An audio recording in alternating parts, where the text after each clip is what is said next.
What is up with Hellboy? Like, what even is this movie? Is it as bad as people say? So far, it flopped pretty hard at the box office and critics hated it.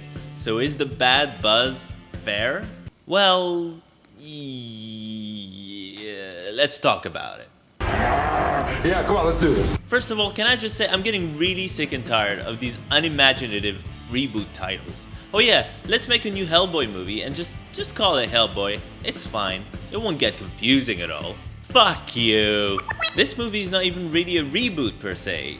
They could have just promoted it as a sequel, just with a different actor in the lead and different characters. But at least it's not like that new Shaft movie called Shaft, which is a sequel to the last Shaft movie, also called Shaft, and also a sequel to the first Shaft movie, known as Shaft. They could have called it literally anything else and it would have made more sense. Shaft Reloaded, Shaft Revolutions, Shaft to Furious, I don't know. Literally anything else. Get creative, people. Get creative. Although Shaft Reloaded really sounds like a sex thing. As does Shaft. Anyway, this new movie comes after it was announced that Guillermo del Toro would not be returning to complete his trilogy, despite the fact that Hellboy 2: The Golden Army was awesome. Seriously, the first Hellboy movie was okay, but Hellboy 2 was really good. So why wouldn't you just give Guillermo del Toro all the money to make another one? Like, it doesn't make sense. It's nuts. So already going in, a lot of people were like, fuck this movie, fuck this new Hellboy. And having said all that, and having actually seen the movie, I can finally say that a lot of the hate around it is understandable. You're fucking nuts! This is easily the weakest of the three Hellboy movies, and it has, shall we say, problems? For one thing, it feels very different from the other two films. It doesn't really have this Lovecraftian vibe that Guillermo del Toro brought to those movies. This is basically just an action movie, like a cross between Constantine and every Paul W.S. Anderson movie ever made. And if that sounds like crap to you, yeah, good luck with that. Where's my fucking violin? I'll say this, there are some really cool monsters in this movie. Like right at the end, these giant skeleton dudes show up and they each have a very different design and they look really badass. They're like Hellraiser characters almost. If only we'd seen Hellboy actually fight them. They literally just show up and then they leave. Talk about a missed opportunity. At least we got one cool scene out of it where they're just like murdering people in crazy ways in London. Baba Yaga is also in this movie and she looks really freaky. I actually really liked how messed up she looked and sounded. Like, just what a horrible character. This movie was priding itself on being R-rated, and indeed, you know, there's a lot of swearing in it and there's a lot of gore. And you can tell they really wanted this to be like a heavy metal album cover of a movie, and you know what, that's actually not a bad direction to take Hellboy into. The tone is also quite different in this movie. It's much sillier, you know, it's not as moody and poetic as the other two films. It feels more like a Hammer horror film than anything else, and Milla Jovovich's performance is hammy as hell. It's actually kind of distracting. Every time she's on screen, it's like you're watching like a straight-to-video Resident Evil sequel. On the other hand, David Harbour is honestly great as Hellboy.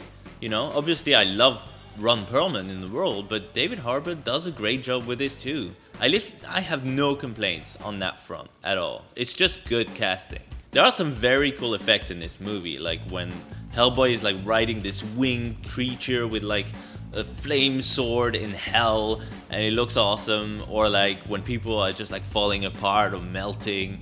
You know, there are some really good effects. This is a really good looking movie. Sometimes. Other times it looks kinda shitty.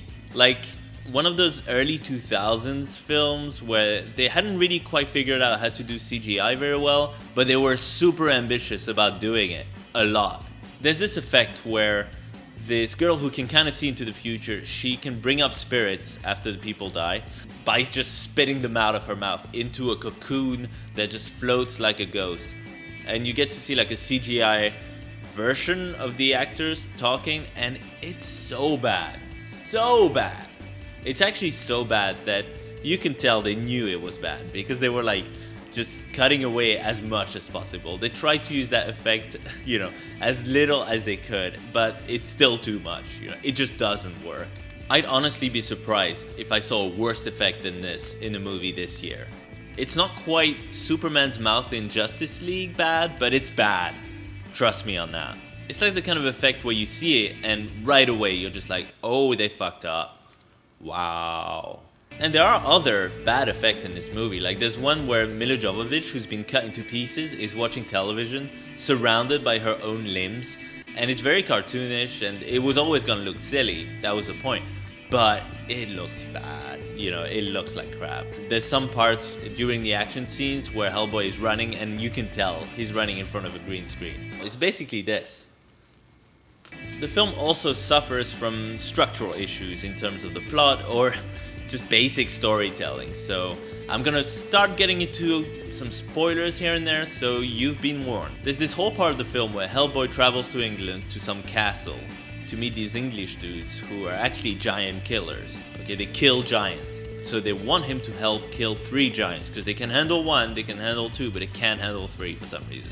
Alright, so they go into the countryside the next day, all like dressed up to fight the giants, and then they turn on Hellboy, and it turns out they were there to kill Hellboy the whole time. And then the giants actually do show up and kill the dudes, and I'm just like, wait a minute. If the whole point was just to kill Hellboy, why couldn't they have done it at the castle? Why did they have to tell him his whole backstory? Which is actually for us, obviously, but why did they have to do that? And also, why did they have to actually take him where the giants are? On that day? Couldn't you take him somewhere else? Anywhere else? After you've killed the giants? What the fuck was this plan? Who came up with that? I mean, that really made no sense at all. Basically, their plan was, let's go somewhere and get killed. That's the whole plan. Let's take Hellboy somewhere and get killed. Another thing I didn't really get was there's like this pig demon. He's like a pig guy with a Cockney accent. And basically he wants something from Milla Jovovich. He's like running errands for her. He's putting her back together because he hopes that she's gonna help him become something. So I assume, he wanted to become human or like an actual giant human or something, because he doesn't seem to want to be a pig demon. And also he masqueraded as a human baby at one point. That's a whole thing. But anyway, so she makes him just like a big pig demon, and he seems satisfied with that. And I was just like, so what the hell is this character? Who is he? What does he want? I don't understand it. He seems angry at Hellboy for something. I was guessing because he couldn't be a human baby. I did not get that at all. Oh, and I think he was working with fairies or something. Man. Oh, and don't get me started about Manimal. Yes, Manimal is in this movie. And he's played by the dude from Lost, who hasn't aged a day. I think Daniel Day-Kim might actually be a demon himself. I mean, there's no other explanation. The dude's 50, he looks like 35. What happened? So yeah, there are a lot of problems with how the story is told in this movie. There are some huge plot holes, some of them pretty damn hard to ignore.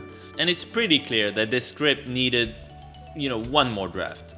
Maybe 2 more drafts, just to polish up a few things, take out what's not needed. There's this whole scene where Hellboy's friend gets poisoned and he has to take her to Merlin. Yes, Merlin, so he can fix her up. And then there's this whole thing about he has to decide whether or not to hold Excalibur.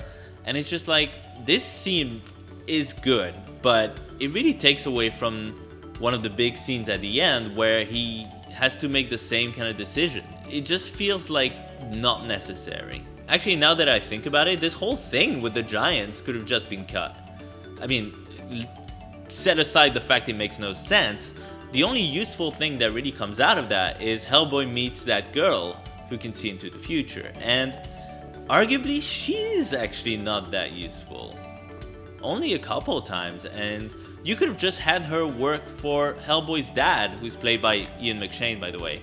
You could have just had her work there, and he meets her there. Then you would have had more time to actually develop those characters and have the big monster fight right at the end, where Hellboy's like riding on a dragon, killing giant skeleton motherfuckers. I could go on about the plot, but suffice it to say that it just needed some fixing up. So, is it a bad film or what?